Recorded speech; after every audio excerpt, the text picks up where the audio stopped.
325장 찬송하십시다. 찬송가 325장.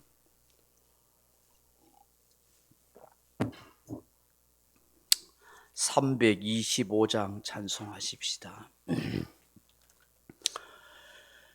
예수와 함께 계시니 시험이 오나 겁없네. 기쁨의 근원 되시는 예수를 위해 삽시다.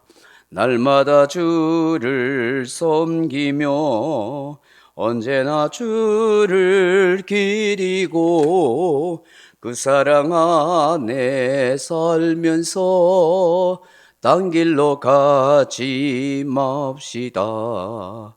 이 세상 사는 동안에 주 이름 전파하면서 무한한 복 나 주시는 예수를 위해 삽시다. 날마다 주를 섬기며 언제나 주를 기리고 그 사랑 안에 살면서 딴 길로 가지 맙시다. 이 세상 친구 없어도 예수는 나의 친구니 불의한 일을 버리고 예수를 위해 삽시다.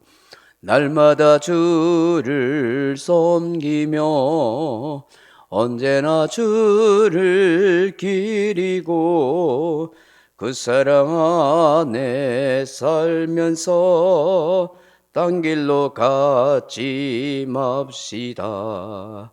주께서 심판하실 때 잘했다 칭찬하리니 이러한 상급 받도록 예수를 위해 삽시다. 날마다 주를 섬기며 언제나 주를 기리고 그 사랑 안에 살면서 딴 길로 가지 맙시다.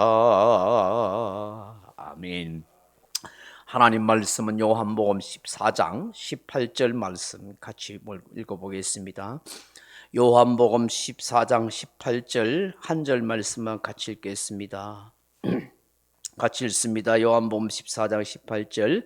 내가 너희를 고아와 같이 버려두지 아니하고 너희에게로 오리라. 아멘. 사랑하는 성도 여러분, 부모를 잃은 고아를 보신 적이 있습니까? 고아가 겪을 아픔과 상처를 아십니까? 고아가 되어보지 않으면 그 상처나 아픔을 다 헤아릴 수가 없습니다. 평생의 상처로 남거나 자기 삶에 큰 컴플렉스로 작용하기도 합니다. 제가 청년 시절에 직장 생활을 하면서 고아원에 한 아이를 후원한 적이 있습니다. 제 기억으로는 그 아이 이름이 규식인가 하는 남자아이였습니다. 가끔 제가 고아원에 가보면 그 아이를 볼 때마다 참 불쌍하다는 마음이 많이 들었습니다. 늘 얼굴이 그늘지고 외톨이처럼 그렇게 느껴졌습니다. 맛있는 것을 사주고 이래도 아이의 모습이 밝은 모습이 되지 못했습니다. 물론 아이들 중에 성격적으로 기질적으로 쾌활한 아이도 있지만 대체적으로 보면 아이들이 밝지 못한 그런 모습을 보게 됩니다. 자기를 돌봐주고 책임져 줄 수 있는 그 누군가가 없다는 것이 얼마나 슬픔인지 모릅니다. 가슴 깊이 사랑해 줄 수 있는 그런 부모가 없다 하는 것이 얼마나 아픔인지 모릅니다. 사람은 누군가의 돌봄을 받아야 되고 누군가로부터 사랑을 받아야만 인생은 행복할 수가 있는 것입니다. 그것은 짐승이든지 사람이든지 다 마찬가지입니다. 부모를 잃는다는 것, 부모가 없다는 것은 굉장히 슬픈 일인 것입니다. 무엇보다도 사람은 홀로 살아가기가 어렵기 때문입니다. 어릴 적부터 부모를 잃은 아이가 된다는 것은 생전에 심각한 문제가 생길 수도 있는 것입니다. 그렇기 때문에 성경 시대를 살아가는 사람들 중에 이 고아와 가부는 특별한 보호의 대상이었습니다. 가장 비참하고 슬픈 사람들이 바로 고아와 과부입니다. 왜 그렇습니까? 생전에 심각한 문제가 있기 때문입니다. 부모로부터 도움받지 못하는 그 시대 속에서는 그야말로 먹고 마시고 거주할 그런 생전에 굉장히 위협이 있습니다. 경제적인 능력이 없었던 여인들이 남편이 죽고 나면 과부로 있다는 것은 굉장히 힘들고 어려운 그런 사정이 되기 때문입니다. 지금처럼 산업시대야 어디 가서 알바를 하고 일하면 되겠지 싶지만 농경사회에서는 그런 일자리가 제대로 없습니다. 연약한 여인들이 할 수 있는 직업이란 굉장히 적었기 때문입니다. 그래서 누군가의 도움을 받지 아니하고 경제적인 후원이 없으면 살아갈 수가 없었던 것이 바로 고아와 그런 과부였기 때문입니다. 오늘 예수님께서 제자들에게 내가 너희를 고아와 같이 버려두지 아니할 것이다, 그렇게 말씀하십니다. 여기에 이 고아라 하는 말은 오르파노스 하는 말입니다. 부모 없는 아이를 일컫는 말입니다. 주님께서 지금 이렇게 말씀하시는 이유가 무엇입니까? 스승을 잃어버린 제자들에게 영적으로 정신적으로 겪어야 할 여러 가지 혼란스러운 상황, 그 형편을 생각하시면서 주님께서 말씀하시는 거예요. 내가 너희를 고아와 같이 버려두지 않는다. 내가 너희들을 고아처럼 길 잃어버린 사람으로 만들지 않을 것이다, 그렇게 말씀합니다. 이 말씀의 의미가 무엇입니까?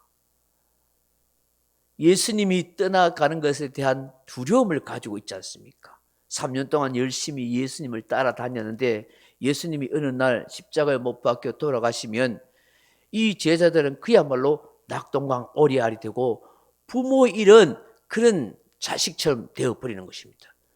자기들의 생존, 자기들의 인생, 자기들의 목숨조차도 위협을 당할 수 있고 보장할 수 없는 상황에 되기 때문인 것입니다. 그러니까 제자들 속으로 얼마나 걱정하고 두려워하고 염려하겠습니까? 그래서 요한복음 14장 1절에 너희는 마음에 근심하지 말라, 하나님을 믿으니 또 나를 믿어라.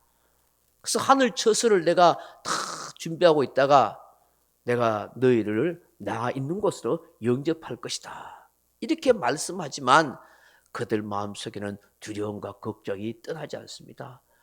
하늘나라에 대한 기대감은 있지만 그게 가슴에 깊이 와닿지 않습니다. 지금 예수님이 떠나고 안 계신다는 것에 대한 두려움이 있고 현실적인 생존의 문제가 그들에게 점차 다가오기 때문인 것입니다. 그래서 주님께서는 길 잃은 사람처럼 두려워하지 말아라. 아무도 보호할 사람 없는 것처럼 걱정하지 말아라. 외로운 인생처럼 슬퍼하지 말아라. 내가 결코 너희들을 고아처럼 방관하지 않을 것이다. 외면하지 않을 것이다. 잠시 떨어질 뿐이지 영원히 떨어지지 않을 것이다. 뭐라고 말씀하십니까? 반드시 내가 너희에게로 뭐라고요? 오리라. 온다. 반드시 오리라. 요한계시록에 보시면은 요한계시록 1장에 시작할 때 뭐냐면 내가 너희에게 오리라, 그렇게 말씀하세요. 그런데 요한계시록 마지막 22장에 보면은 뭐라고 말씀하면 그 모든 환상과 예언의 말씀을 사도 요한에게 보여주고 난 뒤에 요한계시록 22장에 뭐라고 말씀하자면 반드시 내가 속히 오리라, 이렇게 됐어요. 1장에서는 내가 오리라고 하셨지만 22장에는 속히 올 것이다. 곧 재림의 주로 속히 올 것이다. 속히 올 것이다. 그렇게 말씀하고 있는 것입니다. 왜 그렇게 말씀하세요? 환난과 고난과 위험 속에 있는 이 모든 주의 백성들을 위로하기 위해서 속히 와서 악한 세상과 사단 마귀는 내가 심판하여 불구덩이 성에 던지지만 고난과 고통과 힘든 상황 속에 믿음을 지키고 있는 성도들은 내가 다 데리고 하늘나라로 갈 것이다. 주님께서 우리를 너무너무 위로해 주시는 말씀으로 그렇게 함께하고 있는 거예요. 사랑하는 성도 여러분, 세상이 아무리 어려워지고 현실이 녹록지 않고 코로나 바이러스가 기승을 부리고 온갖 전쟁과 전염병과 재앙이 그렇게 소용돌이치고 우리가 앞으로 믿음 생활하는데 여러 가지 알게 모르게 세상 나라로부터 고난과 핍박과 어려움을 당해도 우리가 믿음을 지키고 하나님을 의지하고 신앙으로 살아갈 때에 주께서 속히 와서 우리를 구원의 길로 생명의 길로 영원한 하나님의 나라로 인도해 간다는 사실을 확신할 수 있기를 바랍니다. 성령으로 오셔서 우리와 함께 하십니다. 우리를 고아처럼 내버려 두지 아니하고 성령께서 어제 새벽에 말씀을 받지만 우리 속에 영원히 함께 하시고 거하시는 거예요. 그 성령님이 우리를 위로하시고 보호하고 지켜주시니까 걱정하지 말아라. 주님이 다시 재림해서 너희들을 반드시 나 있는 곳으로 데려갈 것이다. 그렇게 말씀하십니다. 그러니 얼마나 든든하겠습니까? 사랑하는 성도 여러분, 주님이 나와 함께하고 있다는 사실을 든든하게 믿을 수 있기를 바랍니다. 내 삶을 책임져 주시는 예수 그리스도, 나를 외롭게 하지 않는 예수 그리스도, 나를 끝까지 보호하고 함께해 주시는 예수 그리스도십니다. 그 예수 그리스도께서 성령으로 오셨고 세상 끝날까지 나와 함께 하십니다. 그리고 마침내 재림의 주로 오셔서 우리를 영원한 나라로 인도해 가실 것입니다. 이 믿음을 가지고 하루하루 소망 가운데 힘차게 살아갈 수 있는 저와 여러분이 다 되기를 주님의 이름으로 축원합니다. 명령과 선포합니다. 1.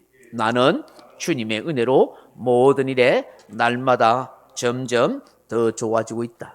나는 오늘부터 다른 사람을 비난 원망하거나 비판 판단 정죄하지 않겠습니다. 나는 하나님 다음으로 나를 사랑한다. 나는 나를 사랑한다. 교만은 독약이다.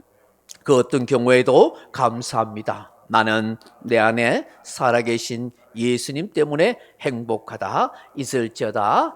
그대로 되니라. 좋았더라. 아멘. 각자 기도하시다가 돌아가십니다.